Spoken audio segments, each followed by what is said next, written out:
અમરેલીનું બગસરા, જ્યાં સતત ત્રીજા દિવસે વરસાદ વરસ્યો.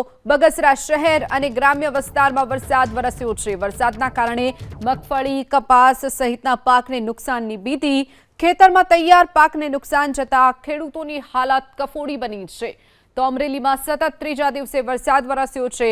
બગસરાનું શહેર અને ગ્રામ્ય વિસ્તાર એમ બંને તરફ વરસાદી માહોલ જોવા મળ્યો. કમોસમી વરસાદના કારણે મગફળી, કપાસ સહિતના પાકને નુકસાન ગયું છે. તો ખેડૂતોનો જે તૈયાર પાક ખેતરમાં તૈયાર હતો તેમાં જ વરસાદ વરસતા ખેડૂતોને રાતા પાણીએ રોવાનો વારો આવ્યો છે. જે દ્રશ્યો આપ જોઈ રહ્યા છો અમરેલીનું બગસરા, જ્યાં સતત ત્રીજા દિવસે વરસાદ વરસ્યો છે. તો આ તરફ વાત કરીએ, અમરેલી જિલ્લામાં હજુ પણ ભારે વરસાદની આગાહી કરાઈ છે. કલેક્ટરે તમામ વિભાગને એલર્ટ રહેવા માટેની સૂચના આપી દીધી છે. રાજુલાના ઊંચૈયા ગામમાં ખેતરોમાં પાણી ભરાઈ ગયા છે.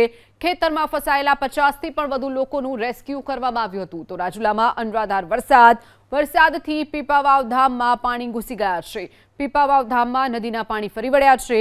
અવિરત વરસાદથી ખેતી પાકમાં પાણી ફરી વળ્યું છે, જેના કારણે પાક નષ્ટ થયો છે. પીપાવાવ પોર્ટના રેલવે યુનિટમાં પણ પાણી ઘૂસી ગયા છે. વરસાદના પાણી રાજુલા તાલુકાના મોટા ભાગના ગામોમાં ઘૂસી ગયા છે, જેના કારણે જળબંબાકારની સ્થિતિ છે. લોકોના ઘરોમાં પણ ગોઠણસમાં પાણી ભરાઈ ગયા છે.